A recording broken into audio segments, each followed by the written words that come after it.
New tonight, calls for Milwaukee police to testify in front of Milwaukee's Common Council after this street takeovers causing chaos this weekend. Burnouts, donuts, fireworks all filled 15 intersections across the entire city. Now, this was the scene early Sunday at 6th and Clybourn, and that is where we find investigative reporter James Stratton, where the aftermath, James, is pretty much still visible.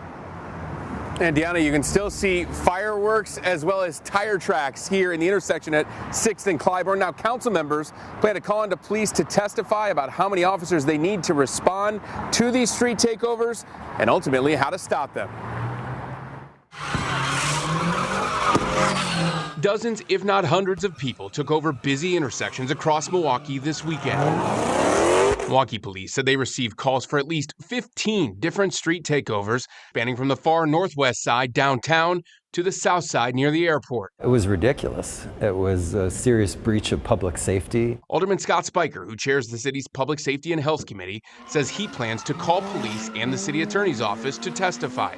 Spiker says he wants to ask police about their strategy to stop takeovers, how many officers they have responding, and how many they need. 12 News has requested staffing numbers from over the weekend from Milwaukee police, but have not yet received specifics.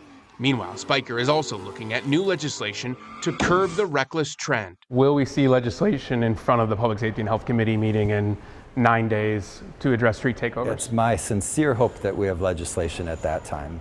We will certainly have communication about this. A bill previously introduced this summer would ticket people involved and bystanders $500. It was put on hold as council members and the city attorney weighed if it was enforceable or constitutional. We asked Council President Jose Perez about new legislation at LaborFest Monday. Give me the legislation that you plan to bring forward in committee. Is it that $500 bystander fine?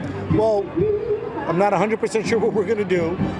We're going to increase every opportunity we have for a fine on the street takeover, and we want to make sure that the police are utilizing everything they have on hand now. Police arrested 3 people, towed 6 vehicles, and issued 26 citations over the weekend. In an exclusive interview Monday, Police Chief Jeffrey Norman says MPD now has a task force trying to stop street takeovers before they start. We will continue to cite you, we'll continue to arrest you, we'll continue to intervene as much as possible because it will not be tolerated in our city. James, Alderman Spiker said the council needs to look at how they enforce municipal tickets. Saying that's another problem that they need to address, Deanna, saying that people, they need to figure out how to make those municipal citations matter, saying people simply aren't paying them. Yeah, definitely something needs to be done because this could end up being extremely dangerous, although it already is. James Stratton reporting live in Milwaukee.